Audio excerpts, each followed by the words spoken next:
अस्सलाम वालेकुम students, welcome back to my YouTube channel. आज हम इस वीडियो में one way repeated measure ANOVA analysis को रन करना सीखेंगे और इसकी इंटरप्रिटेशन भी सीखेंगे। वन वे अनोवा हम कब करते हैं? वन वे अनोवा हम उस डाटा पर करते हैं कि जिसमें हमारे पास एक इंडिपेंडेंट वेरिएबल होता है विद 3 और मोर लेवल्स और एक डिपेंडेंट वेरिएबल होता है। और रिपीटेड मेजर डाटा होता है कि जिसमें सेम सैम्पल को हर ट्रीटमेंट कंडीशन में हर लेवल पर रिपीट किया गया होता है। जैसे आप इस एग्जांपल में देख सकते हैं, एक रिसर्चर है और वो अर्थक्वेक के इम्पैक्ट को देखना चाहता है डिप्रेशन के लेवल पर, कि अर्थक्वेक का क्या इम्पैक्ट है डिप्रेशन पर। 25 स्टूडेंट्स लिए गए हैं और उन 25 स्टूडेंट्स पर हर 3 वीक्स के बाद स्केल एडमिनिस्टर किया गया है। स्टूडेंट सेम हैं और सेम स्केल को हर 3 वीक्स के इंटरवल के बाद एडमिनिस्टर किया गया है, तो ये रिपीटेड मेजर है, रिपीटेड मेजर डाटा है। इस पर हम one way independent measure ANOVA analysis run करेंगे अभी।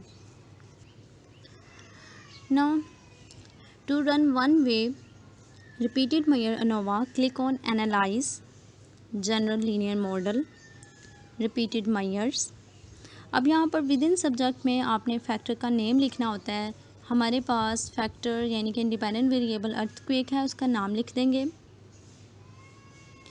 उसके बाद नंबर ऑफ़ लेवल्स बताने होते हैं कि आईवी के कितने नंबर ऑफ़ लेवल्स हैं। यहाँ पर 5 लेवल्स हैं। ये देखें, वीक 0, वीक 0, वीक 3, वीक 6 और वीक 9 और वीक 12, ये 5 लेवल्स हैं। तो हम यहाँ पर इसके 5 लेवल्स लिख देंगे। Number of levels in IV 5 add कर देंगे, देन डिफ़ाइन। अब डिफ़ाइन में हमने बताना है कि फैक्टर 1 कौन सा है। हमारा फैक्टर 1 वीक 0 है, फैक्टर 2 वीक 3 है, इसको ऐड करते जाएंगे। फैक्टर 3 वीक 6 है, factor 4 week 9 and factor 5 week 12, इन सबको ऐड कर देंगे। Now click on options. Options में जाकर इंडिपेंडेंट वेरिएबल को डिस्प्ले मीन्स के बॉक्स में एंटर करेंगे। Then check compare main effect, choose Bonferroni, check descriptive statistics, estimate of effect size, continue and OK। अब ये इसकी आउटपुट फाइल आ गई है। इसकी आउटपुट फाइल से हम इसकी इंटरप्रिटेशन सीखेंगे। इंटरप्रिटेशन के लिए अब सबसे पहले मोकली टेस्ट ऑफ स्फेरिसिटी के टेबल पर आ जाएं। आपने देखा होगा कि जब हम इंडिपेंडेंट मेजर करते हैं तो उसमें हमारे पास होमोजेनिटी ऑफ वेरिएंस के अजम्पशन होती है। हमने उस अजम्पशन को फुलफ़िल करना होता है, होमोजेनिटी ऑफ वेरिएंस के अजम्पशन को। जबकि जब हम रिपीटेड मेजर कर रहे होते हैं, रिपीटेड मेजर एनालिसिस होता है, तो यहाँ पर स्फेरिसिटी का टेस्ट होता है और स्फेरिसिटी के अजम्पशन होती है। इस टेस्ट को नॉन सिग्निफिकेंट होना चाहिए और इसका मतलब ये है, जब ये नॉन सिग्निफिकेंट होता है तो इसका मतलब ये होता है कि हमारे डाटा में वेरिएशन है। वेरिएशन स्कोर में रफली सिमिलर वेरिएशन होनी चाहिए, तो ये टेस्ट नॉन सिग्निफिकेंट होना चाहिए। देखिए यहाँ पर इस टेस्ट की वैल्यू आई है 0.55, 0.55, तो ये नॉन सिग्निफिकेंट है। इट्स मीन्स डैट हमारी अजम्पशन फुलफ़िल हो रही है, स्फेरिसिटी के अजम्पशंस फुलफ़िल्ड है। अब इसके बाद आपने अनोवा के टेबल पर आना है। Test of within subject effect के नाम से ये टेबल है और ये टेबल अनोवा का टेबल कहलाता है। अब आपने देखना है कि हमारी अजम्पशन फुलफ़िल हो रही है या नहीं। जब हमारी स्फेरिसिटी की अजम्पशन फुलफ़िल हो रही है तो हम पहले बॉक्स में स्फेरिसिटी अज्यूम्ड में से पहली रो में से रिपोर्ट करेंगे और जब ये अजम्पशन फुलफ़िल नहीं हो रही है तो हम ग्रीन हाउस या हाइंड फील्ड में से रिपोर्ट करेंगे।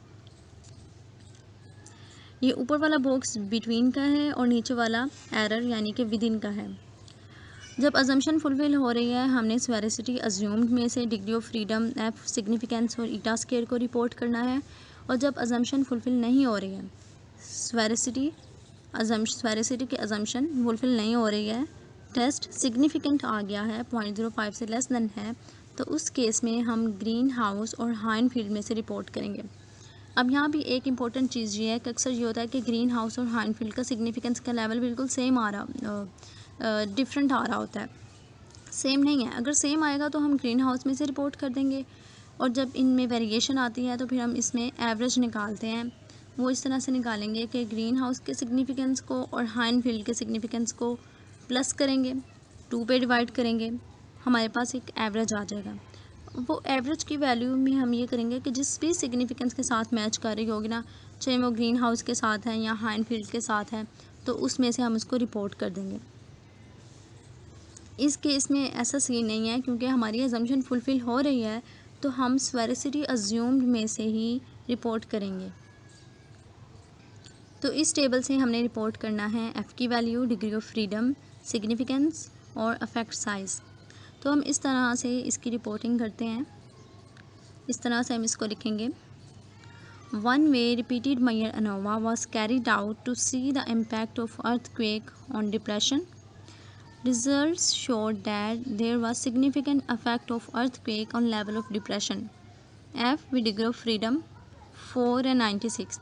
यहाँ पर 4 बिटवीन में से ली गई है और 96 विद इन में से, यानी कि एरर के बॉक्स में से ली गई है। तो ये 4 और 96 डिग्री ऑफ फ्रीडम है, इसको रिपोर्ट करेंगे इज इक्वल टू 6.404। एफ़ की वैल्यू ये है। P less than 0.001 and the effect size was large, eta square is equal to 0.211। ये ईटा स्केयर की वैल्यू लिखी हुई है। तो यहाँ से हम इसको इस तरह से रिपोर्ट करते हैं। इसकी रिपोर्टिंग के बाद आप आ जाएं पेयर वाइज कंपैरिजन के टेबल पर। इस कंपैरिजन के टेबल में अब हमने हर लेवल को दूसरे लेवल के साथ कंपेयर करना होता है ना, तो यहाँ से हम पहले सिग्निफिकेंस देख लेंगे। तो हम हर वीक का दूसरे वीक के साथ सिग्निफिकेंस लेवल देखेंगे। वीक 1 का वीक 2 के साथ सिग्निफिकेंस 0.08, यानी कि ये नॉन सिग्निफिकेंट है। वीक 1 का वीक 3 के साथ 0.000 मीन्स ये सिग्निफिकेंट है। वीक 1 का 4 के साथ 0.021 ये भी सिग्निफिकेंट है, और वीक 1 का वीक 5 के साथ भी सिग्निफिकेंट है। इसके बाद आ जाए भी वीक 2 का वीक 3 के साथ, 4 के साथ और 5 के साथ देखेंगे, तीनों नॉन सिग्निफिकेंट हैं। फिर वीक 3 का 4 और 5 के साथ भी ये नॉन सिग्निफिकेंट है, 1.0 वैल्यू है, तो ये दोनों ही नॉन सिग्निफिकेंट हैं।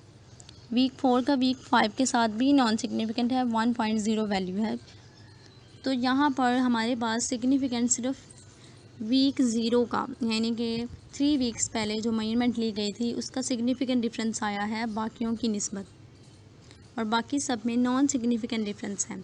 अब इसके बाकी हम डिस्क्रिप्टिव स्टैटिस्टिक्स के टेबल पर जाएंगे सिग्निफिकेंस को देखने के बाद, और यहाँ से मीन और स्टैंडर्ड डेविएशन को देखते हुए हम इसमें से डिफरेंस को रिपोर्ट करेंगे। तो अब डिस्क्रिप्टिव स्टैटिस्टिक्स के टेबल पर आ जाएं। यहाँ पर मीन और स्टैंडर्ड डेविएशन देखें।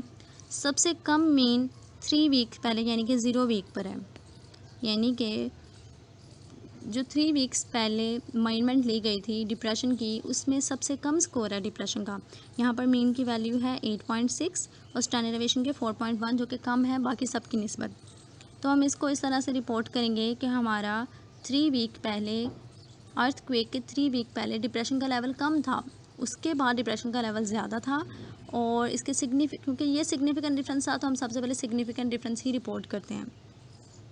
Scores of individual on depression was significantly lower 3 weeks before the earthquake. Mean is equal to 8.6, standard deviation is equal to 4.1 as compared to all other weeks. That's it. बाकी सब weeks का non significant difference था, तो इसको इसलिए उनको report करने की ज़रूरत नहीं है। जब नॉन सिग्निफिकेंट डिफरेंस होता है तो हम इसको रिपोर्ट नहीं करते, बस हम इस तरह लिख देंगे all weeks show non significant difference. So students, इस तरह से हम एनालिसिस रन करते हैं और इसकी इंटरप्रिटेशन और रिपोर्टिंग इस तरह से करते हैं। If you have any question let me know in the comment section. अल्लाह हाफिज़।